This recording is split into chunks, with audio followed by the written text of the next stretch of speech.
So when we talk about types of duties, custom duties are bifurcated into two categories. Now, before GST Act, there were different provisions for application of customs duty, and after introduction of the GST, now you can check the list.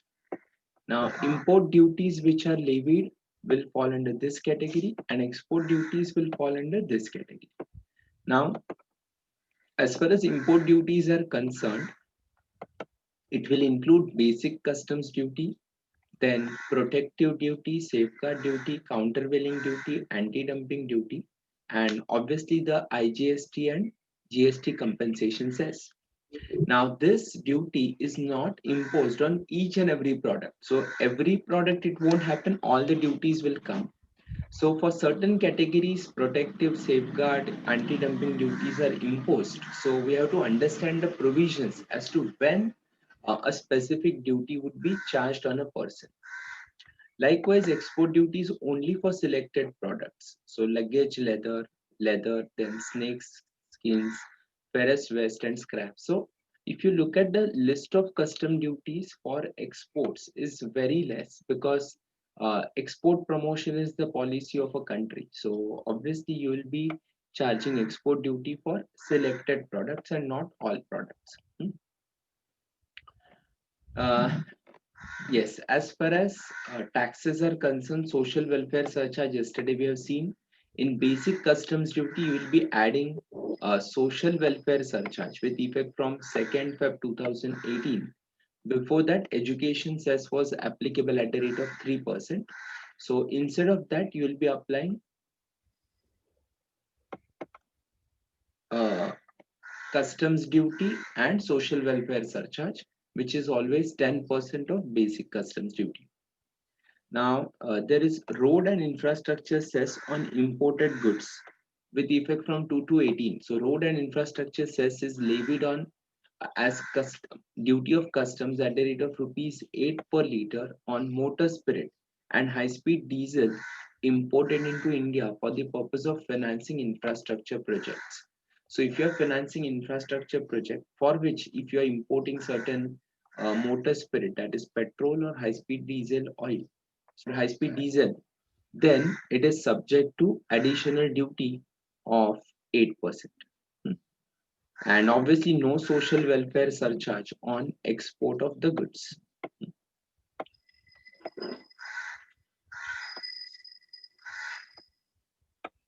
Okay. As far as basic customs duty is concerned, as per section 12 of the Customs Act, the preferential rate of duty will be applicable for certain products. So for certain product, the basic custom duty rate would be given, and for certain product, preferential rate of duty is given. Now, what is preferential rate of duty? It is rate of duty which is mentioned by the department, which is lower than the standard rate. Now, this is given in situations where the government of India wants to permit certain imports from specific countries, or with reference to the agreements, government wants to curtail down the rate of customs for a specific product. So the importer has to satisfy certain conditions to avail the preferential rate of duty. Now, what are those conditions? These are the conditions.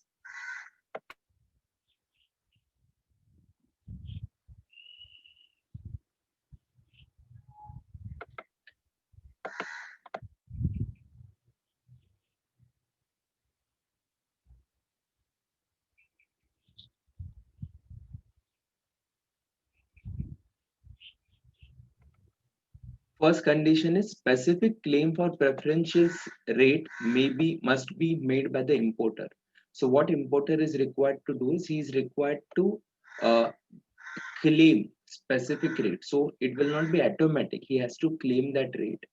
Secondly, the import must be from preferential area.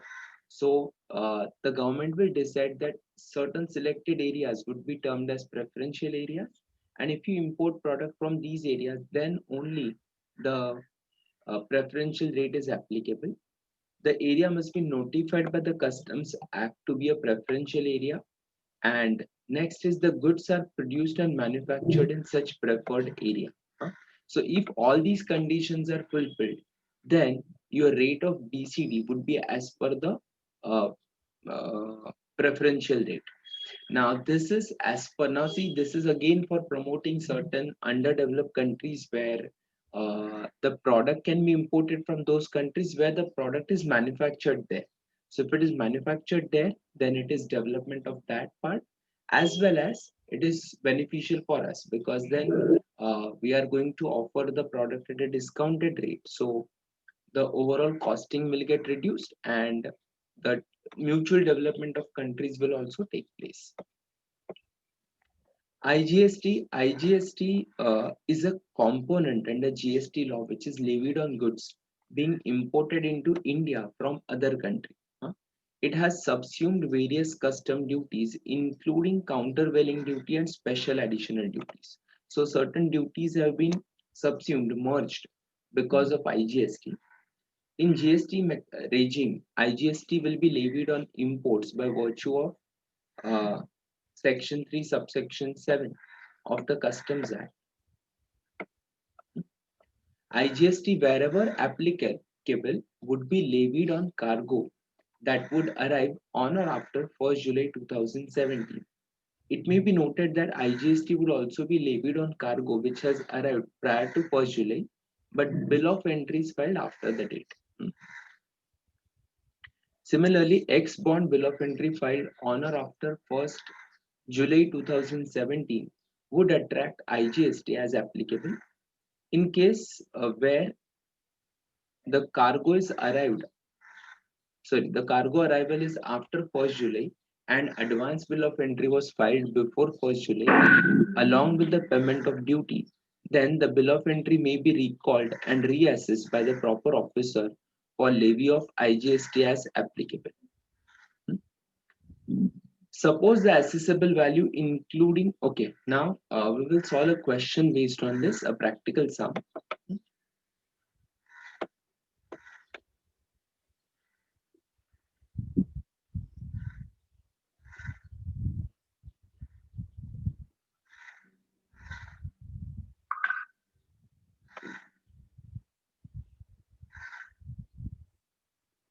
Okay, suppose assessable value including landing charges is rupees 100, then how you are going to calculate the taxes?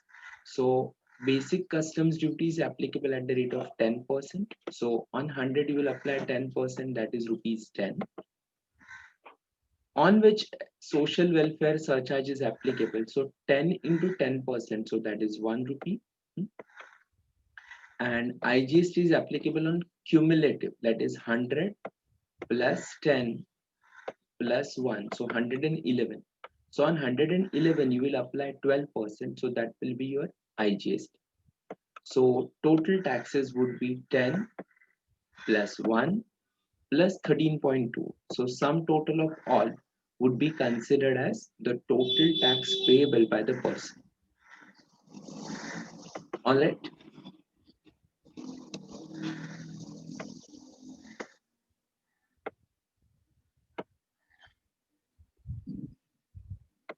Okay.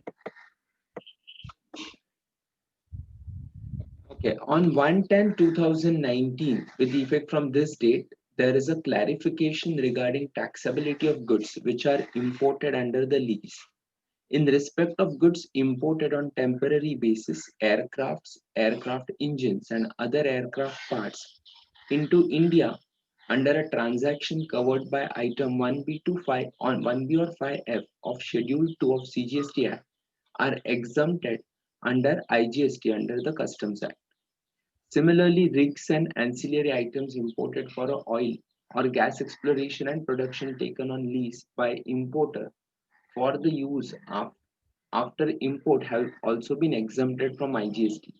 Subsequently, all goods, vessels, ships imported under the lease by the importer for use after importation were exempted from the IGST. This exemption is available only if the importer by execution of the bond in such form and as manner may be specified by the commissioner binds himself. हाँ?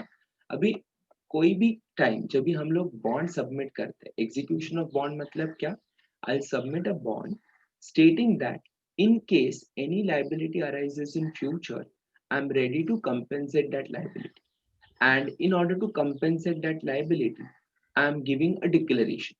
So once that declaration is there with the department, then obviously a legal action can be taken against us.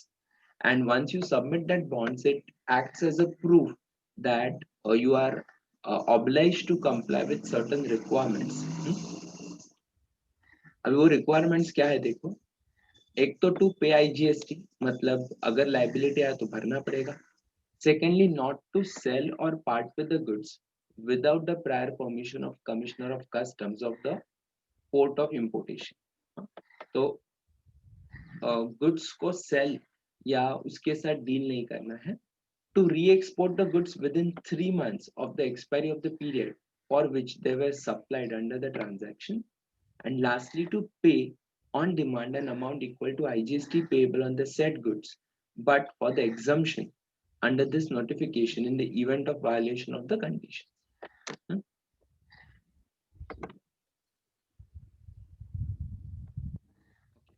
Abhi, let us check example number 2. Now, this example number 2 is a combination of what we discussed in first part.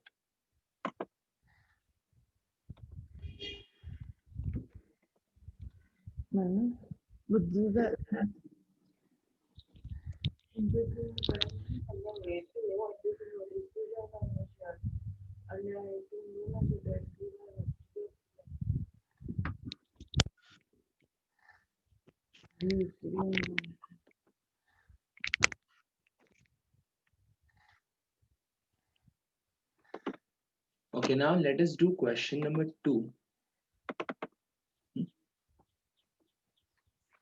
Okay, check question number 2 and then we'll see how to do the valuation of for customs.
Have you checked the question? So solve कर रहे हैं. हाँ, अभी मुझे steps बताते जाओ. पहले assessable value कितना है?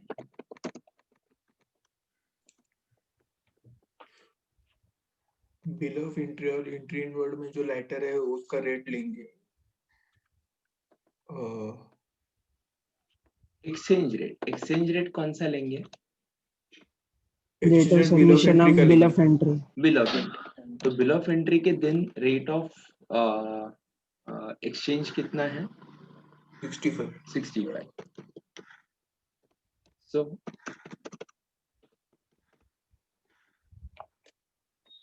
650, 6500 अपना एसेसेबल वैल्यू आ गया. इसके ऊपर हमें क्या करना है? बेसिक कस्टम्स ड्यूटी अप्लाई करना है.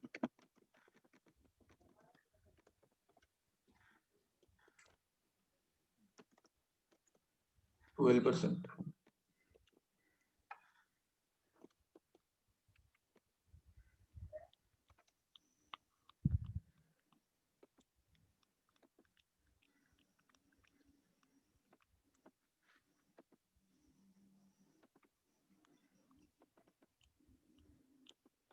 12% आ गया. अब इसमें हमें ऐड क्या करना है? social welfare surcharge.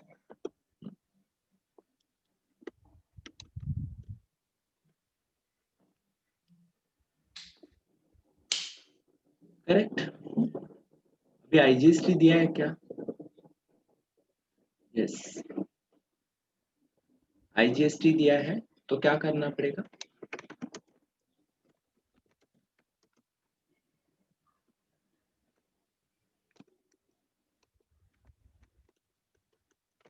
Total value of IGST क्या आएगा? ये सबका टोटल आएगा. एंड इसके ऊपर आईजीएसटी कितना आएगा? एट द रेट ऑफ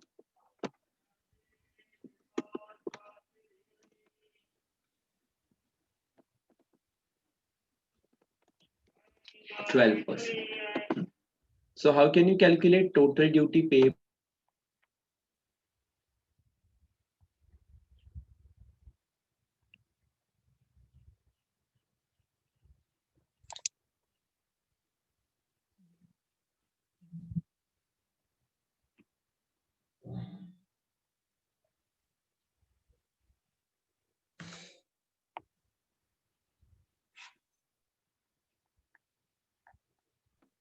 ये तीनों का total will be your total duty payable, right? So 1,75,837 is the total duty payable. And value for customers कितना आएगा?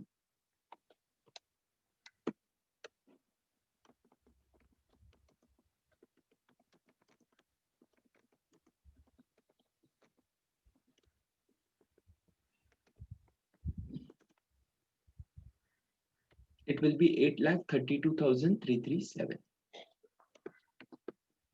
Clear? Yes.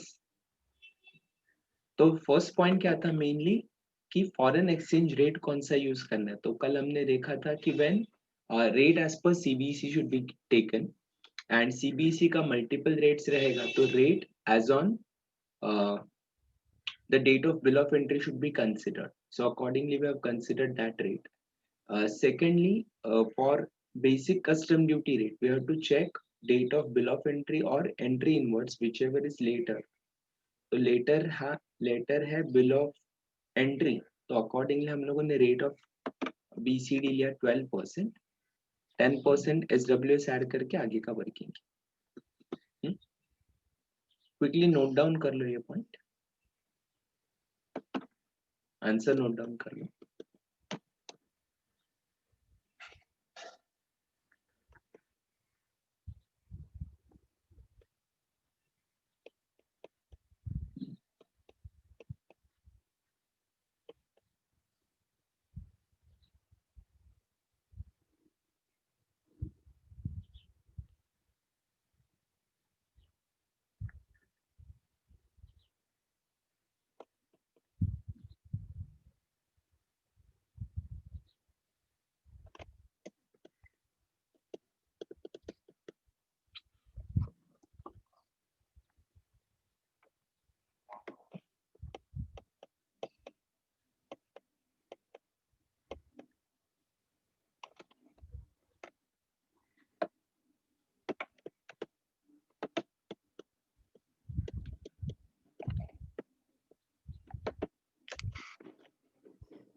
Done.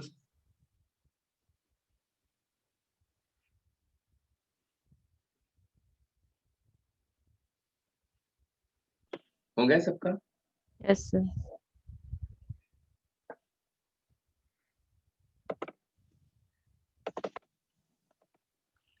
Okay, now we'll go for the valuation rules as far as custom is concerned. So transaction value of imported goods under section 14(1) of the Customs Act and rule 3(1). Now there is a method for calculation of accessible value. But before going to method, let us understand what are the conditions which we need to fulfill to use this method. There are no restrictions as to disposition or use of the goods by the buyer. So there are no restrictions as such. The sell or the price is not subject to some conditions or consideration for which value cannot be determined in respect of the goods being valued. So ऐसा कुछ specific consideration नहीं है. Then no part of the proceeds of any subsequent resale, disposal, or use of the goods by the buyer will accrue directly or indirectly to the seller, unless an appropriate adjustment can be made in accordance with the provisions of Rule 10. Lastly, buyer and seller are not related, because the related party rahega, so obviously the price is affected.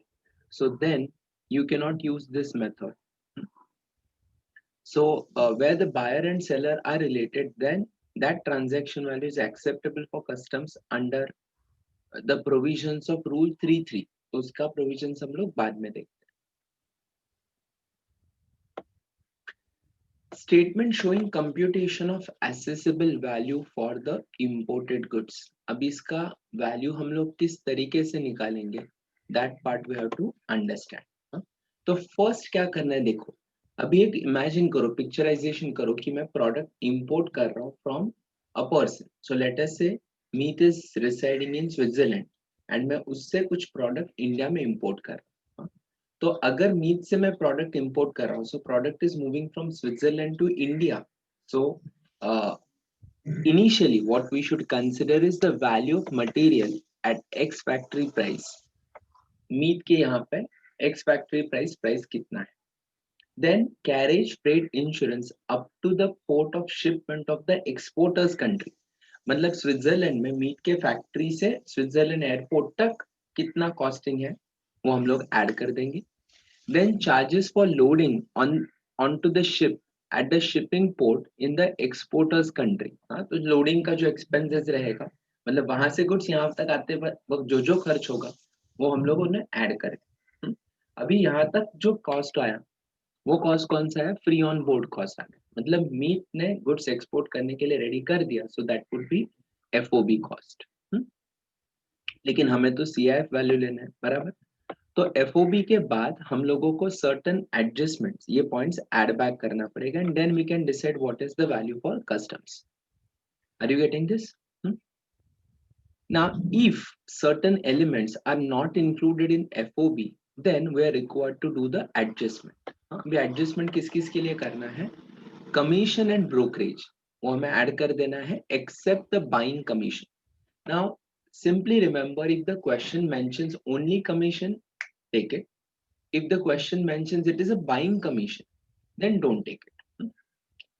Then packing cost, except cost of durable or returnable packing. Same point we have seen in GST. You recollect? In GST, we have seen the point that if you are going to return the packing material, then we are not going to consider that in the valuation of customs, right? Then cost of engineering development and plans or sketches. तो ये जो drawing, designing या engineering cost रहेगा वो हम लोग उसमें add कर देंगे. Then royalties and license fee. Like certain times if I'm using the machine or if I'm using certain assets, I need to pay the royalty or license fees for that. So I'll add that. Then value of subsequent resale if payable to the foreign supplier, and value of material supplied by the buyer free of cost. तो मैंने उसको कुछ material free of cost provide किया रहेगा. तो assumption मतलब obviously underlying क्या है, मैंने उसको material supply कर दिया तो वो भी मुझे selling price कम ही charge करेगा. that way. Lastly, value of subsequent resale if payable to the foreign supplier. अभी कभी कभी क्या करते हैं दोनों पार्टीज, मीत एंड मैं are known to each other, so what we do is, अगर इंपोर्ट ड्यूटी कम करना है, मीत को मैं बोलता हूँ, हम लोग एक ऐसा क्लॉज डाल देते हैं कि you instead of selling product at $1 lakh, you cell me only for $80,000. हाँ, अभी मीत बोलेगा ऐसा क्यों, तो मैं बोलता हूँ कि you sell for a lower price and then we will add a clause that if I'm going to resell that product and I'm going to get margin, उसका 50% तुम्हारा. हाँ, अभी होता ये है कि मुझे ऑलरेडी पता है कि मैं 1 लाख का प्रोडक्ट 120 में बेचने वाला हूँ, तो मैं क्या करता हूँ 120 में उसको बेच देता हूँ, बट अभी कॉस्टिंग क्या दिखाया, 80 is my purchase price and 120 is my selling price, तो 40 का प्रॉफिट हुआ. अभी $40,000 का 50% मतलब $20,000. मैं बोलता हूँ कि चलो मुझे शेयर ऑफ प्रॉफिट मीत को शेयर करना है, तो इसके लिए मैं उसको $20,000 एक्स्ट्रा देता. हाँ, इनडायरेक्टली मीत को उसका पैसा मिल गया $1 लाख. एंड मैंने कस्टम्स को भी चूना लगा दिया कि कस्टम्स को दिखाया कि मेरा इंपोर्ट का वैल्यू सिर्फ $80,000 है. अंडरस्टैंडिंग? यस.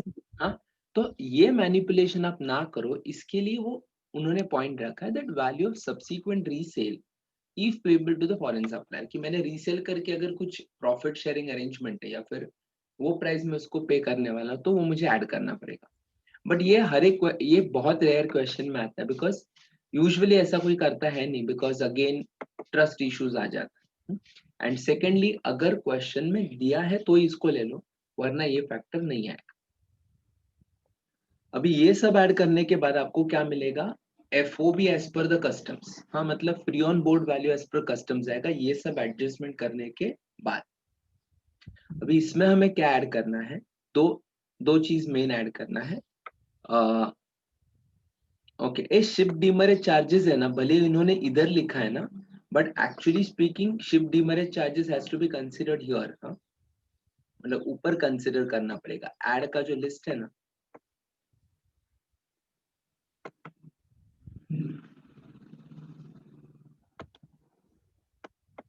इसके अंदर उसको इंक्लूड करना पड़ेगा. ना this is chart as per the module, but आगे आंसर्स में उन्होंने करते वक्त what they have considered is ship demurrage charges ऊपर लिया, वो ऐड करने के बाद फिर FOB निकाला, एंड फिर FOB में ये दो फैक्टर्स ऐड कर दिया, इंश्योरेंस एंड फ्रेट. अभी इंश्योरेंस एंड फ्रेट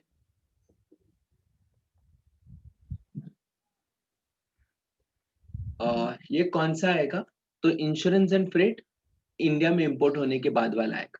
अभी इसमें भी दो चीजें हैं, शिप डीमरेज चार्जेस आपका उधर भी हो सकता है, इधर भी हो सकता है. हाँ, तो depending on where the ship demurrage has been incurred, तो उसके हिसाब से आपको डिसाइड करना पड़ेगा कि ये FOB के पहले ऐड करना है या FOB के बाद में ऐड करना. हाँ, तो वो मैं आपको सम आने के टाइम बताता हूँ कि how to identify it is to be added before और after.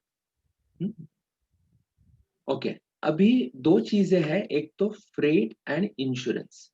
As far as freight and insurance is concern, cost of freight अगर दिया है सम में तो प्रॉब्लम नहीं है.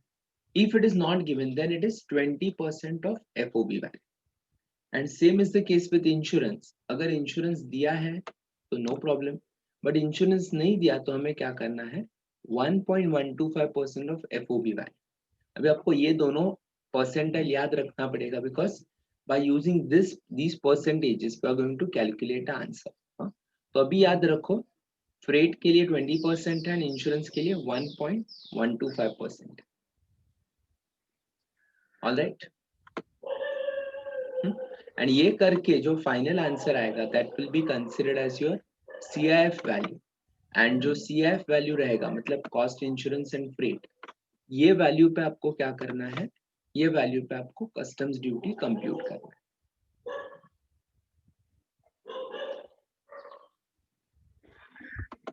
ओके, अभी इसमें इसके रिलेटेड हम लोग कोई कोई इंपॉर्टेंट पॉइंट्स है वो देखते हैं हम लोग. First point,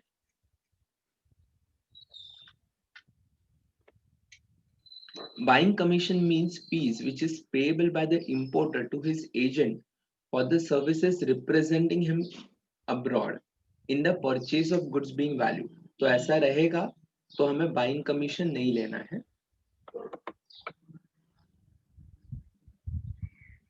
Then any expenditure like right to reproduce the imported goods in India shall not be added. However, if the importer imports software and pays license fee with the permission to use its copies at various branches or making additional copies of the software, then it will not amount to reproduction. Right to use counterwide is not right to reproduce. Therefore, the whole license fee is includable in the accessible value. तो उसको हमें क्या करना पड़ेगा, accessible value में include करना पड़ेगा. जो हमने ऊपर भी देखा, if I am paying license fee, it has to be added back. यहाँ पे एक important point याद रखना है, air freight के relation. हमने क्या देखा था, cost of freight नहीं दिया तो 20% of FOB लेने का. लेकिन अगर cost of air freight 20% को exceed कर गया, मतलब सपोज आपका FOB वैल्यू आया 1 लाख एंड आपका एयर फ्रेट आया 25,000, तो आप दोनों को कंपेयर कर रहे हो 1 लाख एंड 25,000. तो when I am comparing both of them 1 lakh and 25,000, तो तभी आपको क्या करना है, 1 लाख का 20% कितना है, 20,000.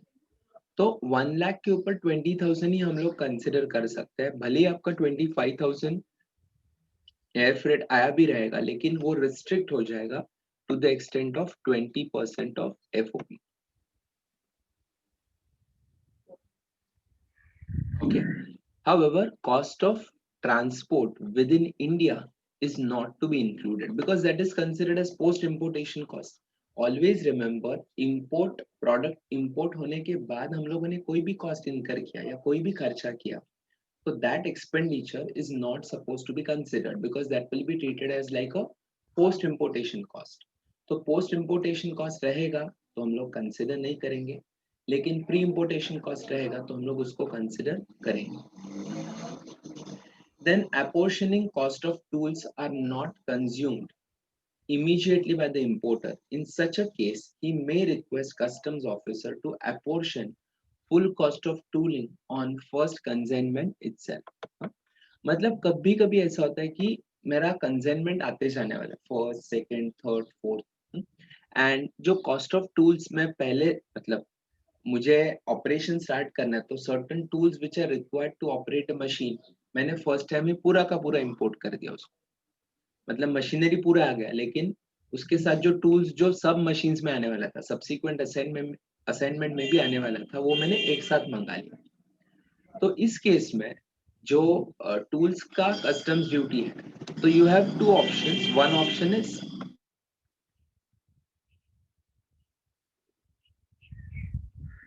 One option is you can elongate it, apportion it over a period of time. But best option is जब भी import कर दिया उसको allocate उसका duty भर दो, because then it becomes cumbersome for both the parties to keep a track कि कभी कितना goods import हुआ and all that stuff. तो उसके लिए cost of tools रहेगा तो उसको immediately consider करो.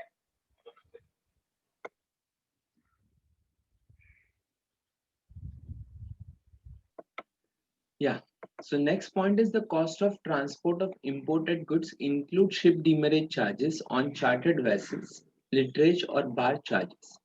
Sometimes the ship is not brought up to the jetty because of deep draught at port or ports are very busy or odd dimensional or heavy lifts or hazardous cargo discharge at anchorage. Hence, charges for bringing goods from outer anchorage to the jetty are called barging or lighterage charges, तो वो आपको इंक्लूड करना पड़ेगा cost.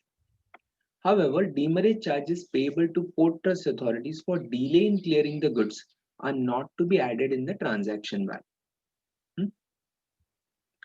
तो सिर्फ demurrage charges दिया, they have not specified ये किसके लिए है, तो then you will have to assume that it belongs to point number 5, like इस तरीके का है या फिर वो delay के लिए.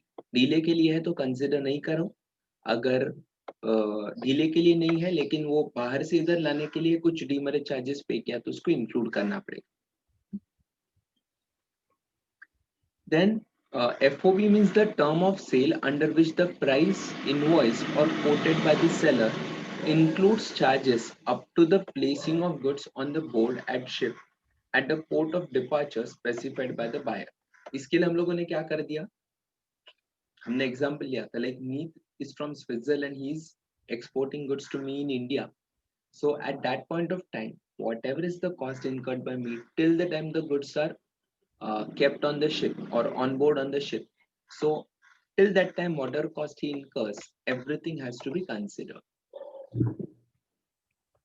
Then exchange rate, we should consider the exchange rate as per CBIC for finding out the accessible value of the rupees.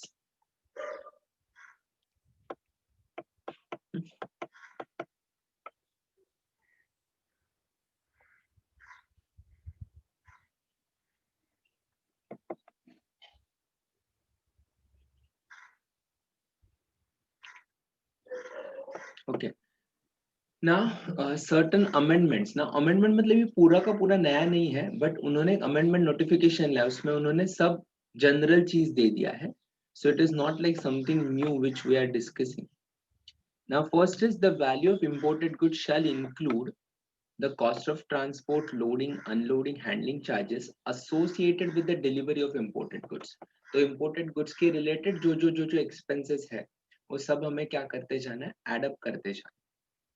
The cost of insurance to the place of importation. Provided that where the cost referred to in A is not ascertainable, such cost shall be 20% on FOB value and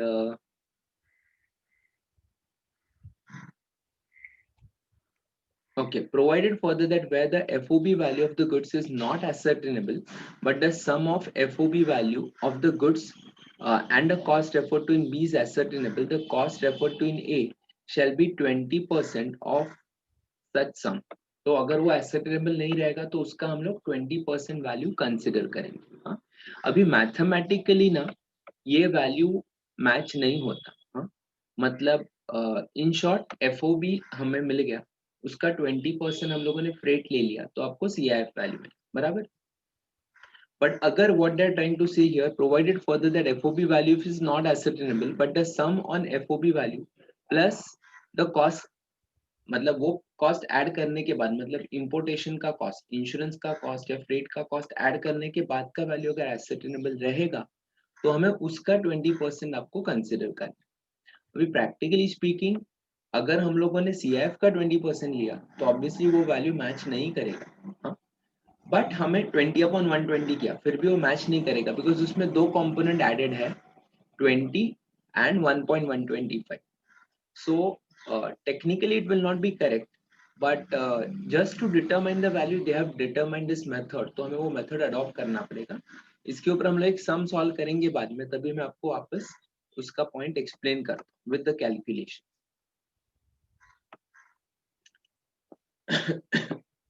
insurance आपको पता है, insurance नहीं रहेगा तो 1.125%. And again FOB का value ascertainable नहीं रहेगा. If it is included, final value आपको CIF वैल्यू दिया है तो इनटू 1.125 अपॉन 101.125 करके आपको वो वैल्यू निकालना पड़ेगा.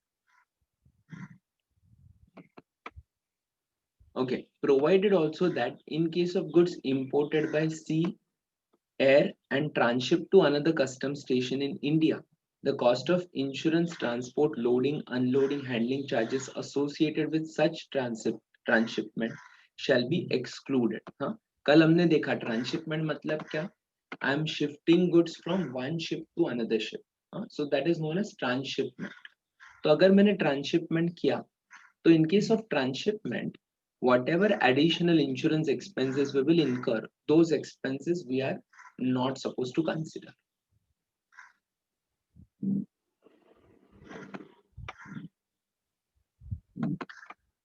Okay, the cost of transport of imported goods referred to in A include ship demurrage charges on chartered vessels, litterage and barge charges. Huh? The treatment of loading, unloading and handling charges will be, they have clarified. Honorable Supreme Court has decided in Wipro's case that landing charges are to be added in the value, should be based on the actual charges incurred and not notional 1% as has been provided in the rules. हाँ? पहले ऐसा था कि landing charges में हम लोग 1% of value जो आएगा उसको हम लोग लैंडिंग चार्जेस कंसिडर करते थे. सकते, बट अभी they have clarified that it is not suppose to be considered on notional basis. Whatever actual landing charges are there, we should consider that. By virtue of amendment now carried out in 2007, the loading, unloading, handling charges associated with delivery of imported goods uh, at the place of importation shall no longer be added to the CIF value of the goods. बाद वाला जो भी खर्चा रहेगा वो हम लोग CIF value में कंसिडर नहीं करेंगे. द फ्रेज लोडिंग अनलोडिंग, क्यों इसके लिए देखो आपने इंटरमीडिएट में ये किया रहेगा, आप 1% of value as landing charges add करते थे, याद है? Yes. शायद आपने नहीं किया रहेगा. Yes, sir. पहले अटेम्प्ट दिया है तो तभी वो 1% था, बाद में उन्होंने निकाल दिया. जी तो सर. हाँ, तो अभी आपको 1% का कैलकुलेशन कंसिडर नहीं करना है. तो सर प्रॉब्लम में एक्चुअल लैंडिंग चार्जेस मिले होंगी तब भी मतलब कंसीडर करनी है, अदरवाइज नहीं करनी. अदरवाइज नहीं करना है. बराबर.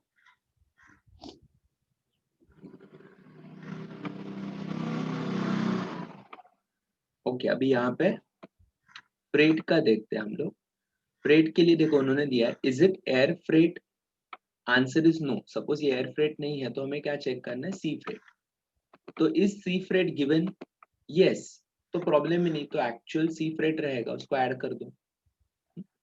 लेकिन अगर एक्चुअल सी फ्रेट नहीं दिया तो हमें क्या करना है? 20% ऑफ FOB कंसिडर करना. मीन सिंपली स्पीकिंग, सी फ्रेट रहेगा तो आपको क्या देखना है? एक्चुअल दिया है, एक्चुअल ले लो. हाँ, लेकिन अगर एक्चुअल दिया नहीं है तो आपको क्या करना पड़ेगा? 20% ऑफ FOB लेना पड़ेगा. राइट. सो ओशन फ्रेट के लिए ये रूल्स है. एयर फ्रेट अगर दिया रहेगा, यस, सो आपको चेक करना है एक्चुअल एयर फ्रेट और 20% of FOB, whichever is less, that is required to be considered. तो एयर फ्रेट में हमेशा हमें कंपैरिजन करना है एक्चुअल फ्रेट और 20% of FOB, whichever is lower, वो वैल्यू हमें ऐड बैक करना. Then service charges paid to canalizing agent, it is included in the assessable value of imported goods. Now what is canalizing agent? The canalizing agent is not the agent of importer, nor does he represent the importer abroad, but he purchases by canalizing agency from foreign seller and subsequent sell by it to Indian importer are independent of each other. तो यहाँ पे क्या होगा? The importer may either place the order directly through or via the agent. In case of canalized items, he obtains the import through the canalizing agency. Canalization means channelization of goods through government agency like metal and mineral trading. The importer cannot directly import such canalized items. They have to be they have to place an order with the canalizing agency who shall import and supply it to them. मतलब आपको समझा? Certain products के लिए, जैसे हमने देखा metals के लिए, तो गवर्नमेंट का रिस्ट्रिक्शन है कि इतना ही मेटल्स आप इंडिया में इंपोर्ट कर सकते. तो इसके लिए ये ट्रैक कौन रखेगा? गवर्नमेंट हर एक चीज का तो ट्रैक नहीं रख सकता. इसके लिए गवर्नमेंट ने सिंपली स्पीकिंग ये रूल बना दिया that if you are importing certain material from abroad, so at that point of time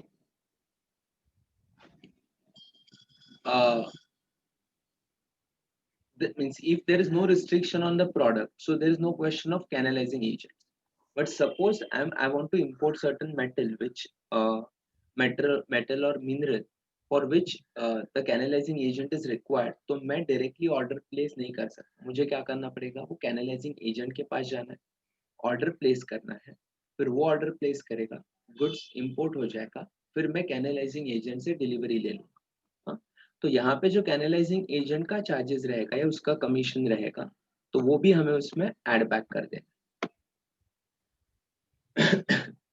next is inspection charges. If the contract specifies certification for the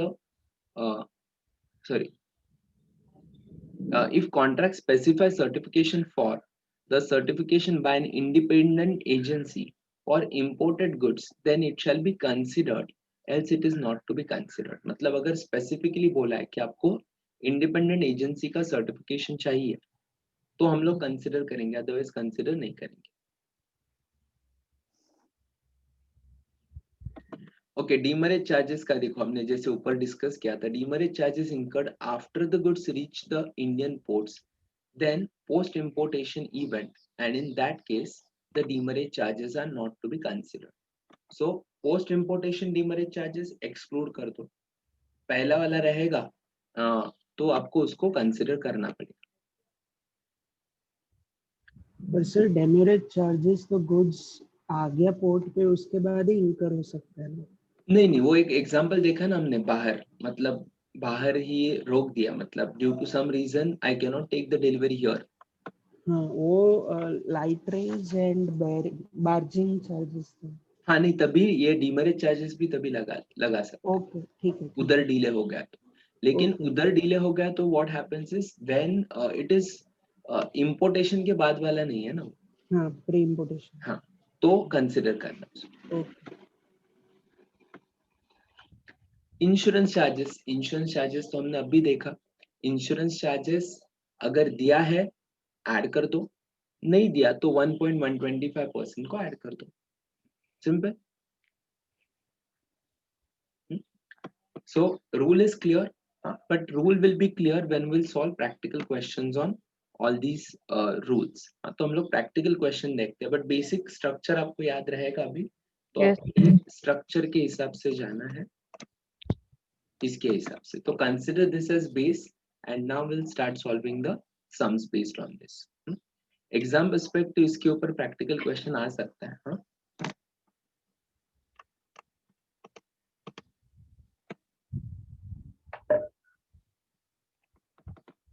चलो आप क्वेश्चन नंबर 3 रीड करो, फिर हम लोग देखते हैं कि इसको सॉल्व कैसे करें।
पढ़ लिया?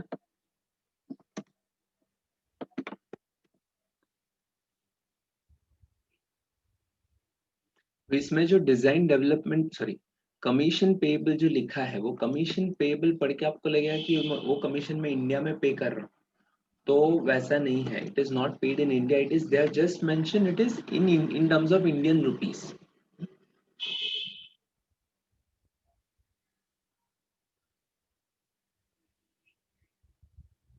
पढ़ लिया question? Yes. Okay, so now we'll start with the FOB value.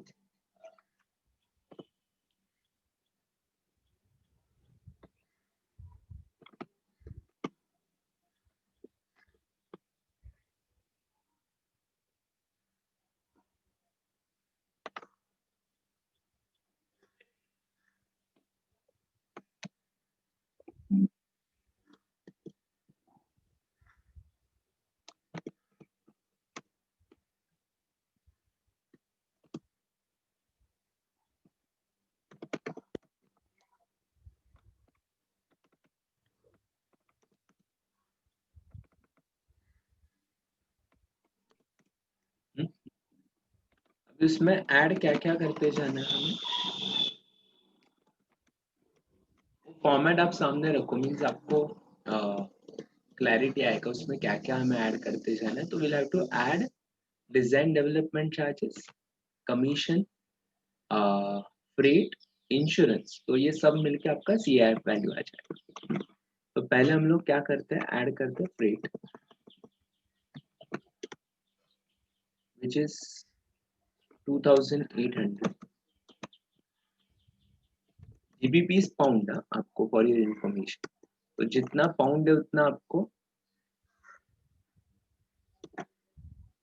Sorry ये एयर फ्रेट है, फ्रेट बाद में लेना पड़ेगा CIF के टाइम। डिजाइन डेवलपमेंट चार्जेस,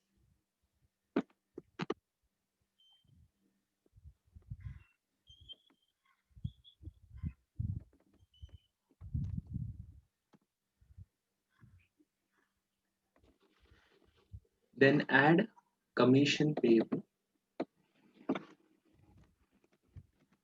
हर एक को अलग अलग कवर करने से अच्छा, मतलब कन्वर्ट करने से अच्छा, पहले सब आंसर GBP में निकाल लेते हैं एंड बाद में उसको रुपीज में कन्वर्ट करते। अभी रुपीज में लिखा या बाद में कन्वर्ट किया आंसर तो सेम ही आएगा, because we are going to apply only one rate for conversion. अभी ये हो गया सब। तो ये एडअप करने के बाद आपको क्या आएगा, FOB value as per customs आएगा एंड उसके बाद हमें क्या करना है, फ्रेट एंड इंश्योरेंस को ऐड कर देना है। हाँ? अब ये तीनों का टोटल कितना होगा, 9680 GB, करेक्ट। अभी इसमें हमें क्या करना है, फ्रेट एंड इंश्योरेंस को ऐड बैक कर देना है। अभी एयर फ्रेट है तो एयर फ्रेट के लिए रूल क्या है पता, sir 20% of the FOB। And ये FOB कौन सा, FOB as per customs.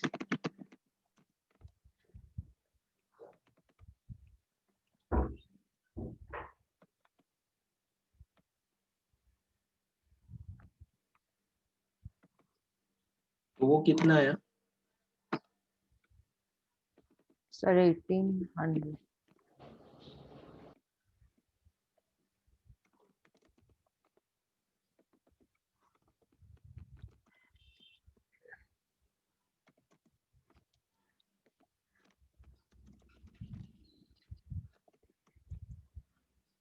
And actual कितना है, 2008।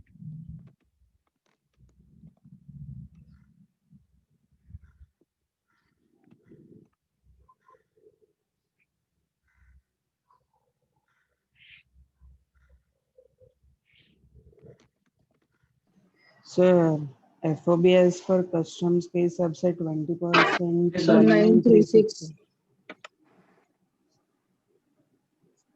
क्या हुआ, 1936 है सर। 1936 है। ओके, फ्रेट कितना, एक्चुअल फ्रेट कितना है,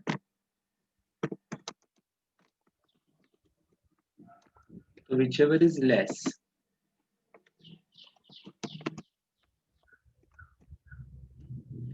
ओके, सेकेंडली इंश्योरेंस दिया है क्या,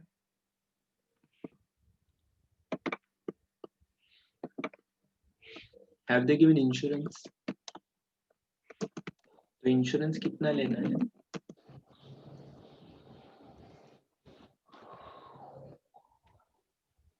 1.125%. Yes 9680 into 1.125%,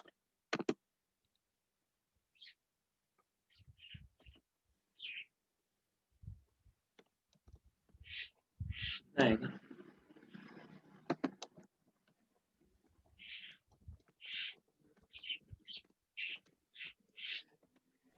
108.9.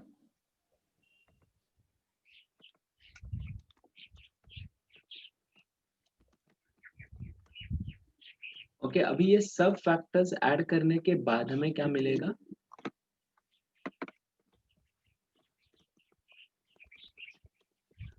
CIF वैल्यू मिलेगा। तो ये तीनों का टोटल कितना होगा?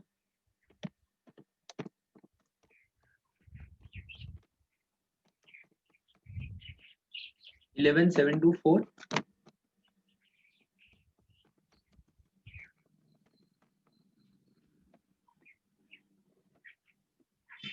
राइट। अभी एक्सचेंज रेट क्या लेना है बताओ?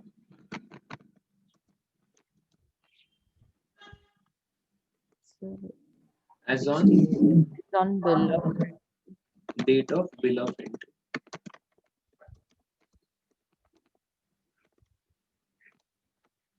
कितना है? 60. 68. 68।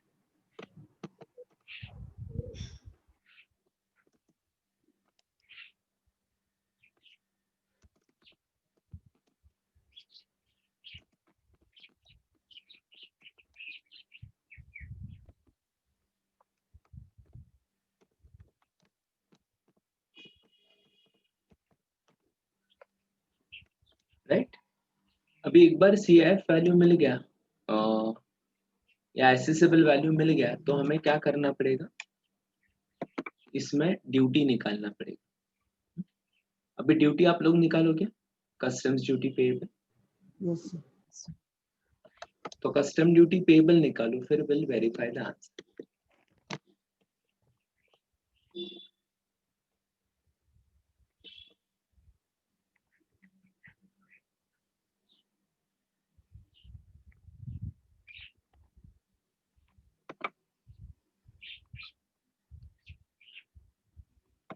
गुड।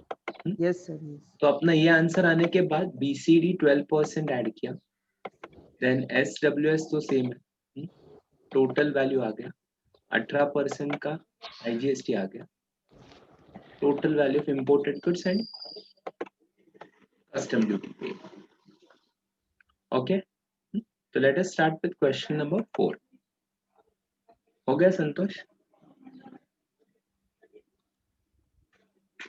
Yes.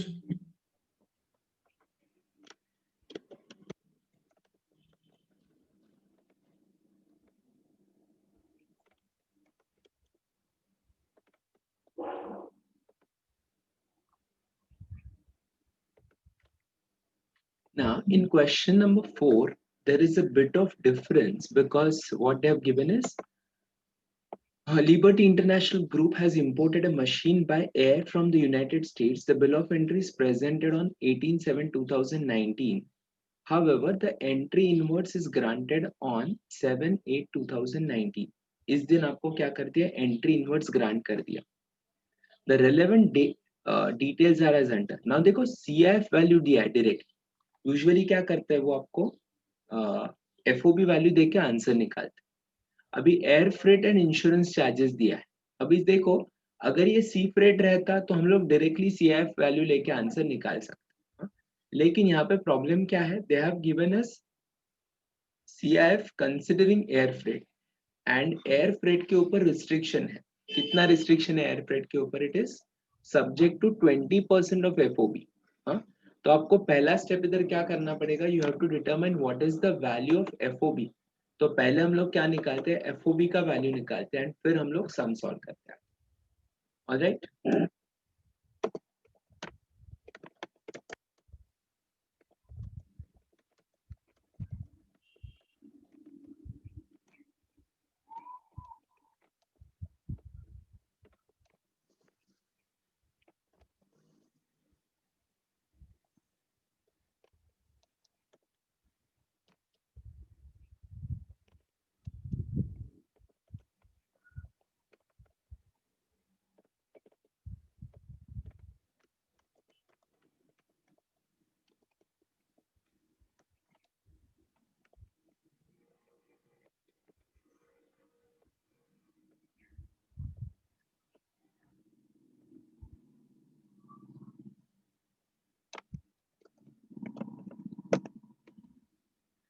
सर ये पता नहीं ना, अभी इसमें ऐड होगा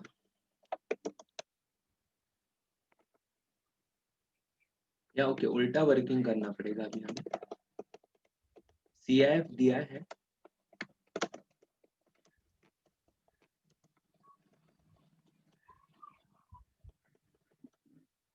which is $13,000. इसमें से less air freight and less insurance करें,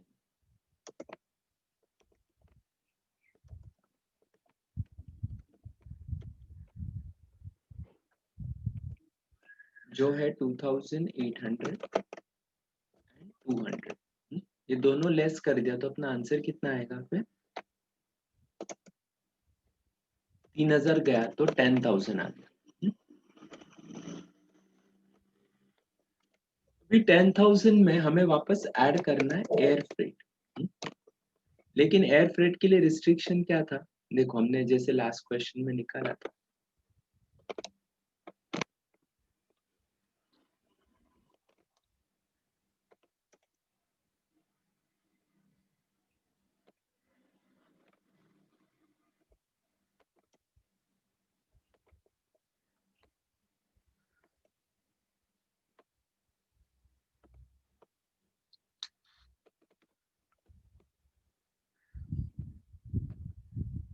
$20% ऑफ FOB मतलब कितना आएगा? वो आएगा $2,000 एंड एक्चुअल एयर फ्रेट कितना है? $2,800।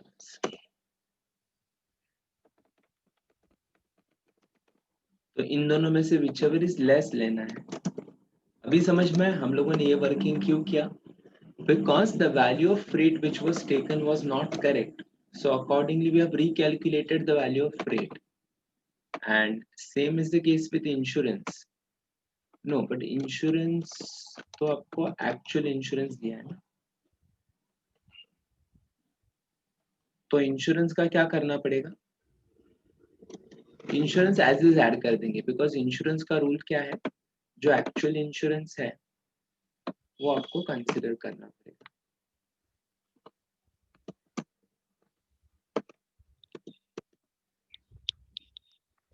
सो CIF आएगा $12,200। आ गया 12,200। Yes sir.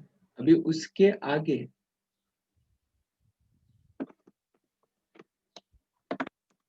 मेरे लिए काम आसान है। एक्सचेंज रेट कौन सा लेंगे बता?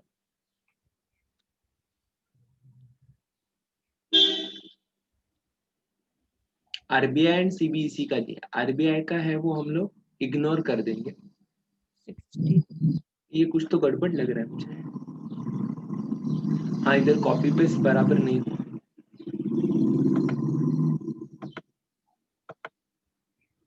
CBIC का देखेंगे रेट एज ऑन 18/7/19 देखना है या 7/8/19 देखना है? बताओ। 18/7/19। 18/7 18/7 बिकॉज बिल ऑफ एंट्री 18/7 का है, तो मुझे 66 के रेट से उसको क्या करना पड़ेगा? कन्वर्ट करना पड़ेगा।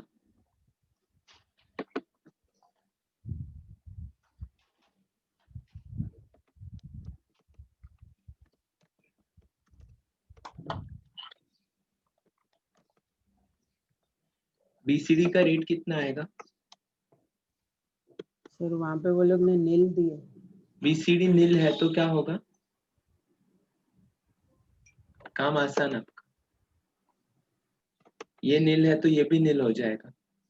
IGST 18% है, जो फाइनल आंसर आया उसके ऊपर आपको क्या करना पड़ेगा? IGST निकालना पड़ेगा। तो आपका ड्यूटी कितना आएगा? सिर्फ 1,44,936। Are you getting it?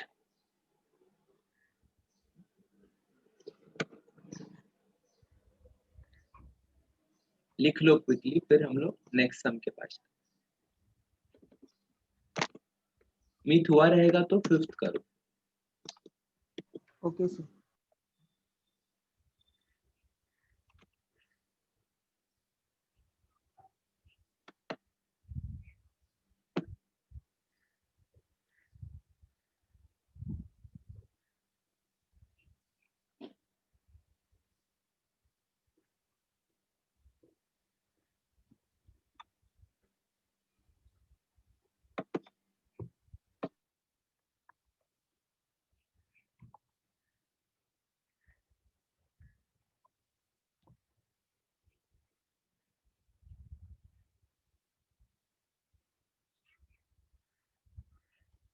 at the factory of the exporter. So in this question, they have given you that cost of the machine at factory of exporter. उसके factory में cost कितना वो आपको दिया है. So you will have to consider first the FOB for exporter and then फिर अपना calculation आ जाएगा.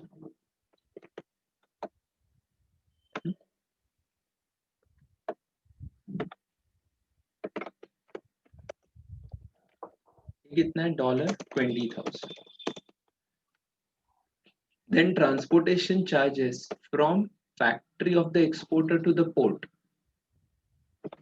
ये भी फॉरेन कंट्री में खर्चा हुआ है, तो आपको अलग से उसको एड बैक करना पड़ेगा, which is $800. Then handling charges paid for loading machine on the ship, which is $50. अब ये तीनों को ऐड करेंगे तो मुझे क्या मिलेगा? FOB वैल्यू और एक्सपोर्टर, मतलब उसके कंट्री में वैल्यू कितना है वो आपको मिल जाएगा. दिस इज, ये तीनों का टोटल कितना आएगा? 20,000 प्लस 800 प्लस 50, माने $20,850. Correct. So $20,850 would be the FOB value for the exporter. Sir, हा, ते freight charges from exporting country आहे ना, ते नाही याच्यामध्ये ऍड करणार. कुठले है? 8 That is different ना. That is the cost incurred after the exportation. मतलब एक्सपोर्ट होने के बाद का वो खर्चा है. एक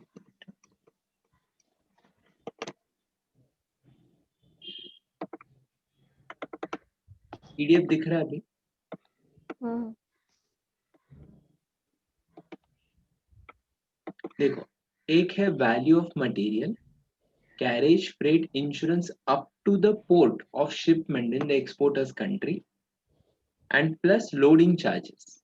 ये तीनों मिलके जो होगा वो होगा FOB. हाँ, मैंने जो एग्जांपल दिया था, Meet is goods exporting goods from Switzerland, तो स्विट्जरलैंड एयरपोर्ट आने तक कितना कॉस्ट हुआ? तो मटेरियल का कॉस्ट, मतलब वो एसेट का कॉस्ट, प्लस फ्रेट मतलब शिपमेंट तक लाने का फ्रेट, एंड लोडिंग करने का फ्रेट, सॉरी लोडिंग करने का चार्जेस, ये तीनों मिलके FOB होगी. लेकिन इसके बाद जो फ्रेट इनकर होगा ये हम लोग इधर कंसिडर करेंगे. देखो यहाँ, this is the freight which is considered separate. हाँ, अभी समझ में आ रहा है? तो now you can correlate with this question. Transport charges and handling charges in that country, तो वो कंट्री का चार्जेस हम लोगों ने ऐड कर दिया. सॉरी, अभी आगे जो हम लोग 5,000 कंसिडर कर रहे हैं वो आपको कंसिडर करना पड़ेगा, लेकिन हम लोग उसको बाद में कंसिडर करेंगे. कभी कंसिडर करेंगे? जब भी अपना FOB value as per customs आएगा तभी. उसमें हम लोगों को ये फ्रेट चार्जेस क्या करना है? ऐड बैक कर देना है.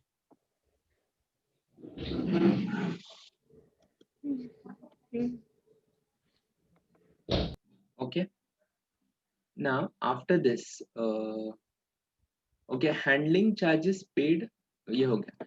Buying commission paid, ये ऐड करना है क्या? Buying commission, should we consider buying commission? No. तो वो चला गया. Then literage charges paid by the importer, add करेंगे क्या? Yes. Yes, ये ऐड करना पड़ेगा. Freight incurred from the port of entry to inland container depot, नहीं. should we add this? No. No, correct, because ये post importation cost हो गया कि पोर्ट में आने के बाद inland container depot में लाने तक का cost, तो that is not to be added. Then ship demurrage charges 400, ये क्या करेंगे? ये भी ऐड करना पड़ेगा. Then freight charges from exporters country to India, ये कौन सा है? वो CIF वाला वो चार्जेस है. एंड इंश्योरेंस दिया नहीं है तो हमें 1.125% लेना पड़ेगा। अभी ये जो बाइंग कमी सॉरी लिटरेज चार्जेस है एंड शिप डीमैरेज चार्जेस, ये किसने पे किया? इंपोर्टर ने पे कर दिया। हाँ, तो हमें इसको किधर कंसिडर करना पड़ेगा? मैंने आपको फॉर्मेट दिखाया था, तो फॉर्मेट में आपको किधर कंसिडर करना है वो? FOP value. एफओबी वैल्यू के बाद, करेक्ट। एंड मैंने आपको दो चीज बताया था, एक चीज कि अगर इंपोर्ट होने के बाद मतलब इधर आने के बाद वो सब खर्चा अगर इंपोर्टर ने किया तो हम लोग इसके बाद ऐड कर देंगे, हाँ, जो चार्जेस है वो। एंड नहीं तो हम लोग क्या करेंगे, उसको ऊपर ऐड कर देंगे। Means one is lighterage charges barge charges, वो इंपोर्ट होने के बाद अभी क्या बोलते हैं, बाहर आके रुक गया शिप, उन्होंने एग्जाम्पल दिया था, एंड उधर से मेरे कस्टम्स एरिया में लाने तक का मैंने कॉस्ट इनकर कर दिया, तो हमें एफओबी वैल्यू के बाद उसको कंसिडर करना पड़ेगा। And since it is given that the importer has paid the expenses, हम लोग क्या करेंगे, एफओबी वैल्यू के बाद उसको ऐड बैक कर देंगे, राइट। तो एफओबी वैल्यू में पहले हम लोग ऐड करेंगे फ्रेट। आया समझ में सबको? फ्रेट के लिए कितना आएगा? एयर ये कौन सा फ्रेट है? ये एक्चुअल लेना पड़ेगा या क्या करना पड़ेगा? ये एयर फ्रेट है या ओशन फ्रेट है? Ocean freight. ओशन फ्रेट है, तो जितना है उतना हमें लेना पड़ेगा। एंड इंश्योरेंस कितना लेंगे? 1.125। 1.125% of FOB. सर वो नहीं समझा, कभी एफओबी एज पर कस्टम्स के वैल्यू में लेना है और कभी उसके बाद लेना है डेम्यूरेज और ये सब।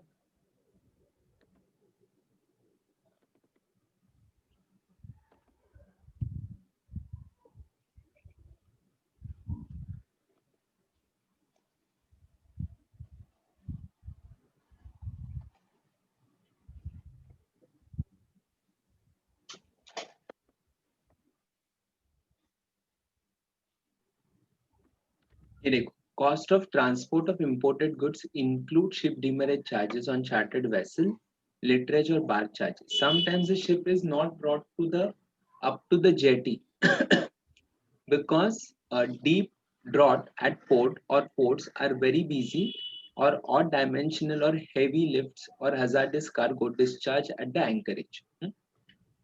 ये सिचुएशन में क्या होता है, एक्सपोर्टर उसका कार्गो उधर आके छोड़ देता है, उसके आगे आपको क्या करना है, उसको दूसरे इसमें या दूसरे यू कैन से मतलब ट्रांसशिपमेंट करके उसको आगे डिलीवर कर लेना पड़ेगा।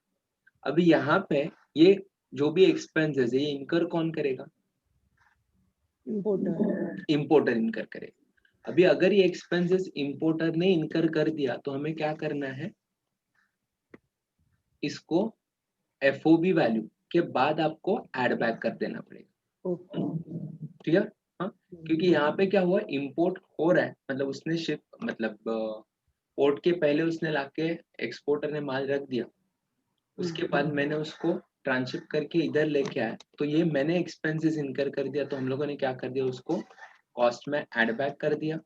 But suppose in a situation where we are considering that the expenditure is incurred by the exporter due to some reason, then हम लोगों को उसको FOB वैल्यू के पहले ही ऐड कर देना पड़ेगा। Like sometimes it is known well in advance कि ऐसा होने वाला है, तो जो एक्सपोर्टर है वो पहले ही बोलता है कि मैं आपको इंक्लूसिव ऑफ ऑल, मतलब आपको शिप में आने तक, आपके इधर आने तक का जो कॉस्ट है वो मैं बेयर करके आपको गुड्स डिलीवर करता हूँ।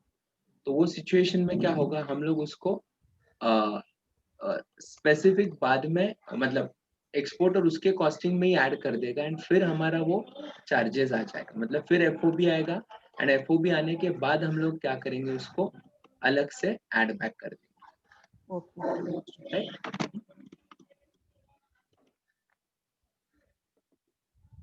फ्रेट ले लिया, इंश्योरेंस कितना आएगा?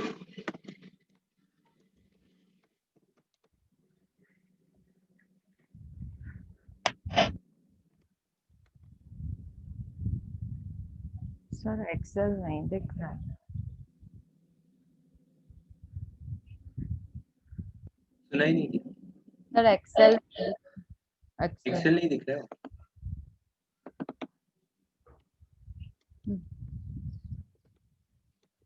अभी दिख रहा है? जी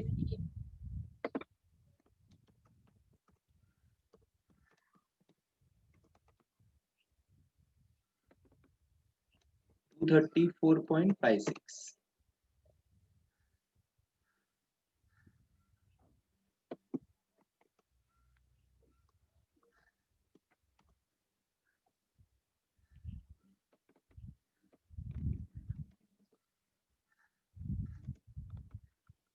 इसमें ऐड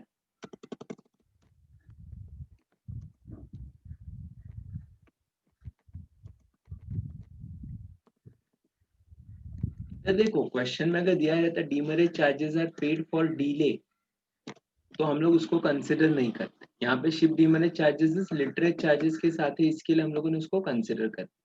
अगर दिया इट इज फॉर डीले तो हम लोग उसको कंसिडर नहीं करेंगे। सर इंश्योरेंस से पहले भी ऐड किया तो चलेगा कि इंश्योरेंस के बाद ही ऐड करना?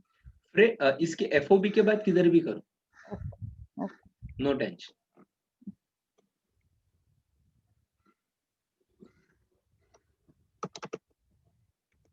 क्या होगा, नहीं तो परसेंटेज बदल जाएगा ना, आपका आंसर बदलेगा उससे।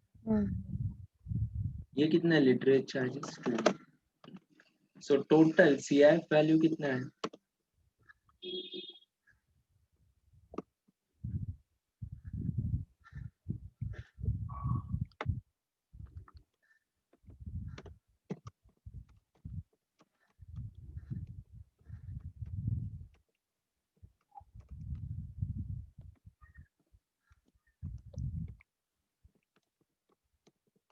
या 26,684.56।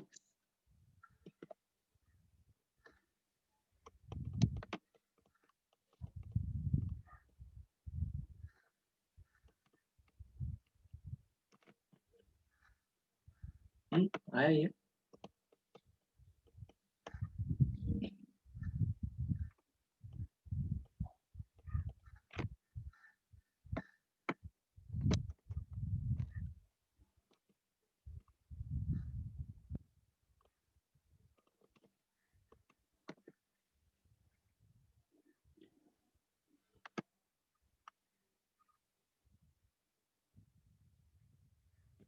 ओके, अभी एक्सचेंज रेट कौन सा लेना है?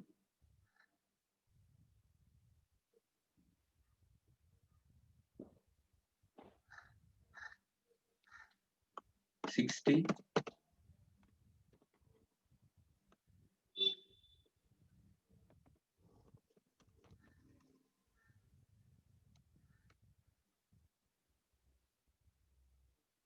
बीसीडी कितना आएगा?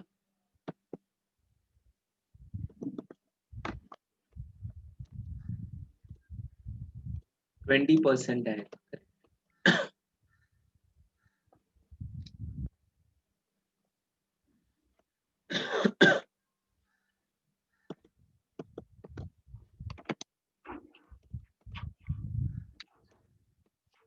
And IGST 12%। तो टोटल आएगा 21,87,707 एंड आपका टोटल ड्यूटी आएगा 5,86,633। Is this sum clear to all of you? Yes.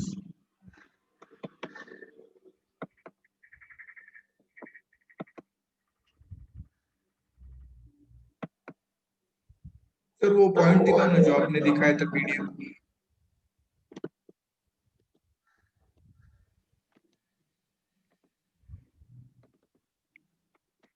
Page number 70.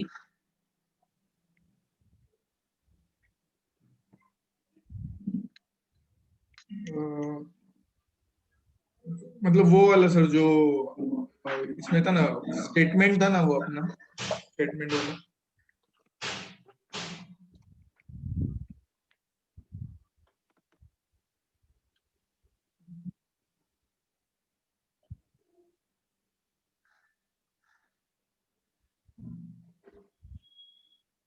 Okay, यही सब चार्जेस है वो हमेशा FAQ value of the as per custom के बाद में लेने के है ना? यस, बाद में ऐड करने। Okay.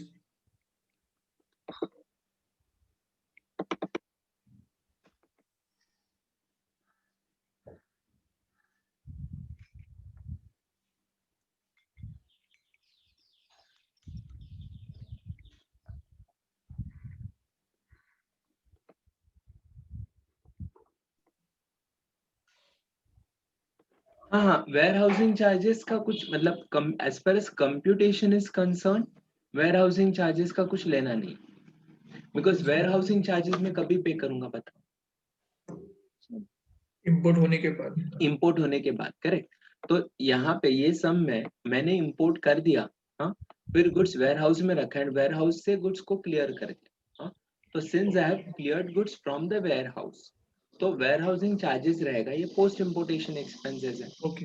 And post importation expenses should not be considered, तो उसको हम लोग कंसिडर नहीं करेंगे। ओके।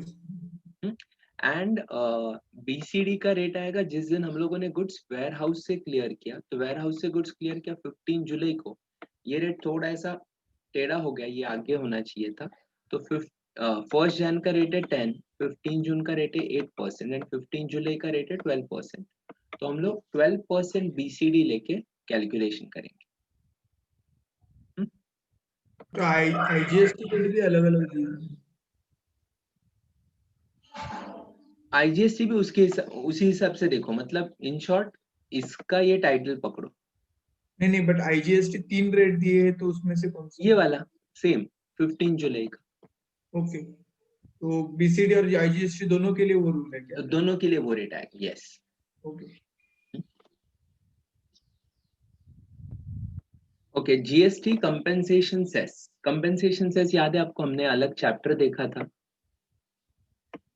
यस कोल पान मसाला, तो वापस वो डिस्कस नहीं करते हम लोग, इसका सम करें डायरेक्टली कि जीएसटी कंपेंसेशन सेस कंप्यूट किस तरीके से करना है।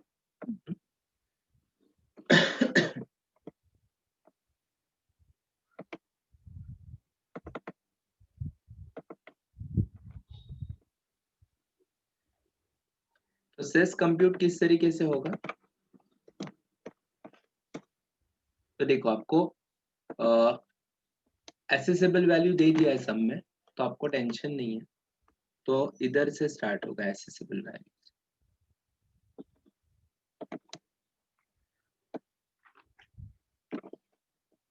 मेरा आंसर तो फटाक से हो जाएगा, फॉर्मेट रेडी रहेगा तो अच्छा।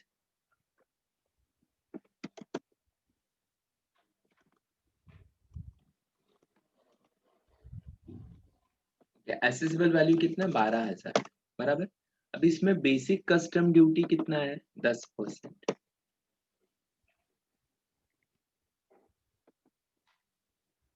ओके, अभी आपको यहाँ पे दो चीज दिया है, one thing they have given you is additional point, that is compensation cess. तो कंपेंसेशन सेस आपको किस तरीके से कंप्यूट करना है, पहले हम लोगों ने दोनों कंप्यूट कर दिया, तो कंपेंसेशन सेस हमें कंप्यूट करना पड़ेगा eight the rate of 10%, but not on the you can say tax amount, but on the overall amount, हाँ? तो IGST है 1598, हाँ? तो IGST के हिसाब से हमें क्या करना पड़ेगा, you have to consider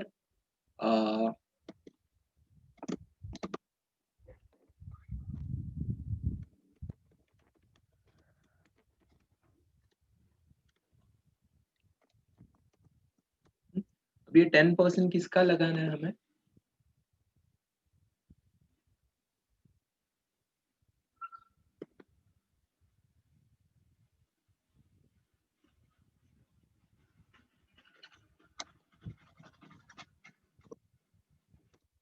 accessible value का 10%, मतलब वैल्यू फॉर IGST जो रहेगा उसका 10% हमें कंप्यूट करना है, उसके हिसाब से आ जाएगा आपका total value of goods imported. अब ये total value of goods imported आ गया, तो इसमें टोटल ड्यूटी पेएबल कितना आएगा, IGST plus compensation cess, plus 1332।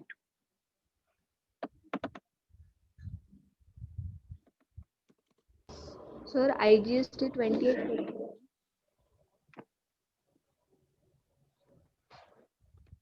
IGST 28%। Sorry, तो इसके लिए वो अमाउंट ज्यादा हो जाएगा बहुत।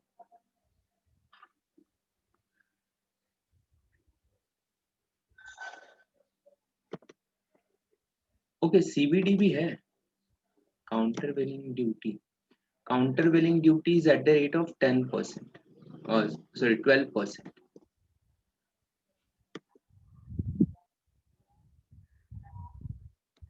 तो थोड़ा बदल जाएगा अपना कैलकुलेशन।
अब ये 10% ऑफ किसका आएगा?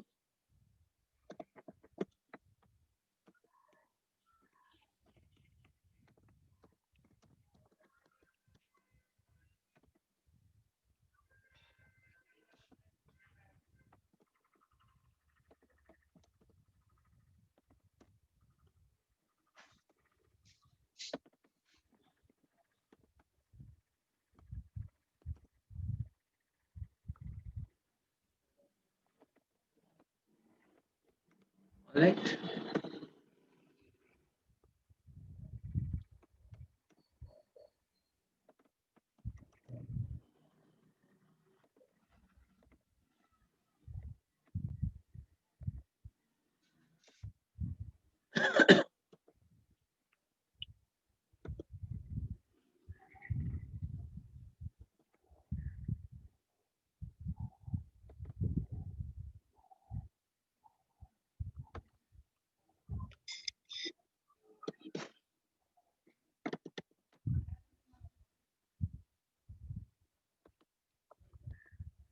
Okay.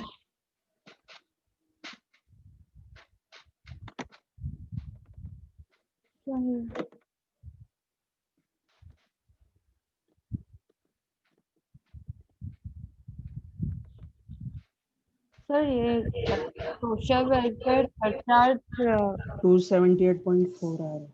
गलत आ रहा है। BCD और CVD का 10%, तो फिर 1200 प्लस 1584 का 10%।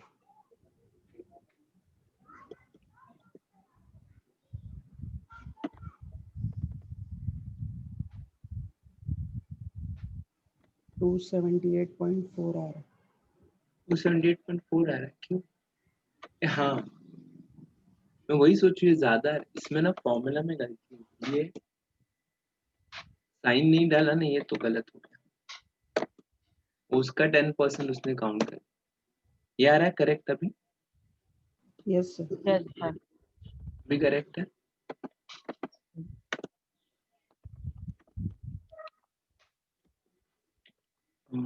एक मिनट में एक बार फॉर्मूला चेक कर लेते।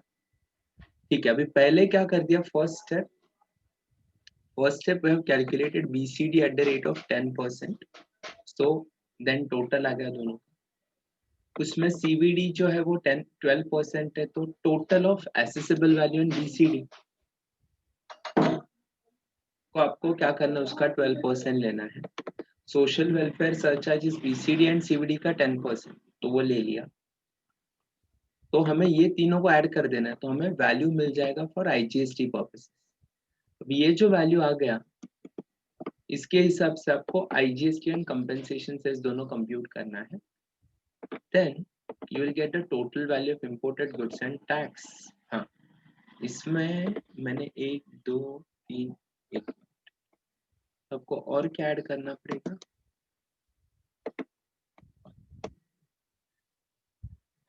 And lastly compensation cess.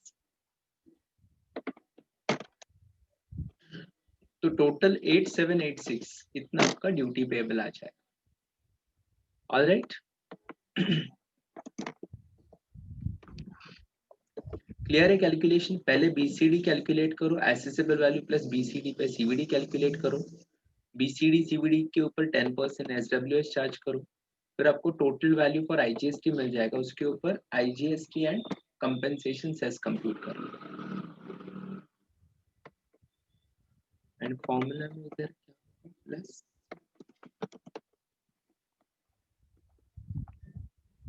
Okay.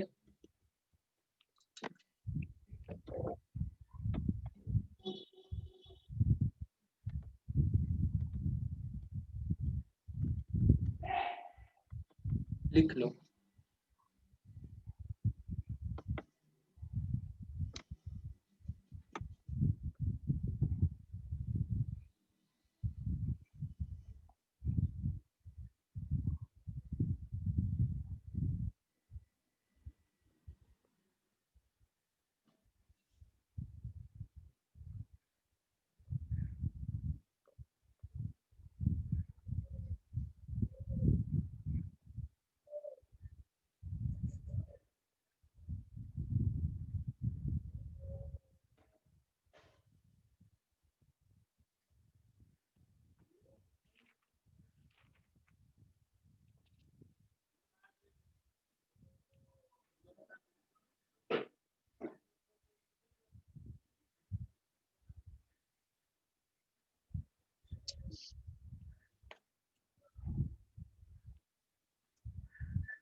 Done. Yes.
अरे और एक लास्ट सम, फिर हम लोग आज के लिए रुक जाते हैं.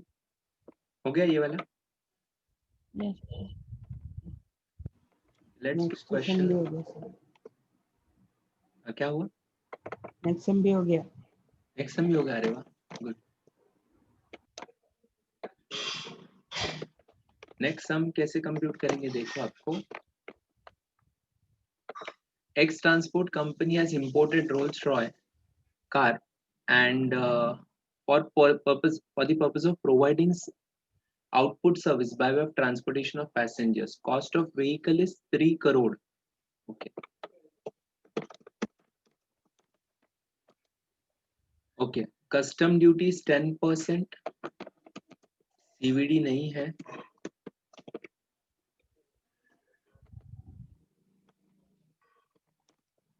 तो उसका 10% हम लोग कंप्यूट करेंगे. IGST and compensation cess. Compensation cess कितना है? 20%. 490 to 400. तो आपका ड्यूटी पेएबल कितना आएगा?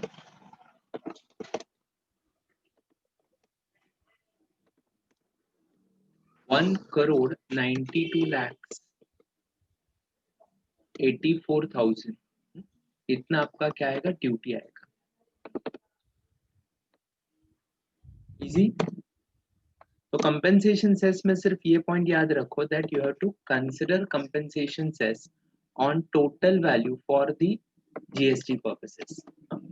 तो उसी रेट उसी वैल्यू पे जीएसटी भी आएगा और उसी वैल्यू पे कंपेंसेशन सेस भी आएगा। तो अगर देखा जाए तो ऑलमोस्ट 48% का टैक्स लगा है, तो इसके लिए 3 करोड़ का कार सीधा 4 करोड़ 92 लाख का हो गया, तो 1 करोड़ 92 लाख का ड्यूटी आ गया। Are you getting this? Sir liability भी निकाल, नेट लाइबिलिटी 192.84 है ना? सर, वो उसका Calculate. आईजीएसटी क्रेडिट भी है 120 okay lakh. Okay okay okay.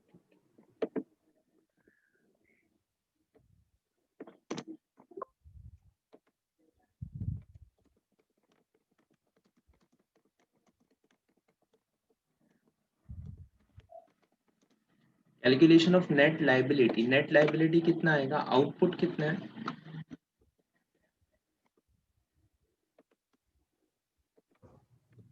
$93.24 and $66.60.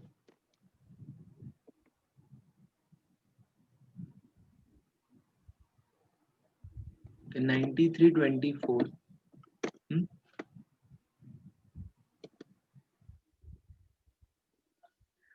नहीं, आउटपुट लाइबिलिटी ये आईटीसी है 120 लेस आईटीसी। अभी आईटीसी किस किस का मिलेगा बताओ? सर आउटपुट सिर्फ आईजीएसटी।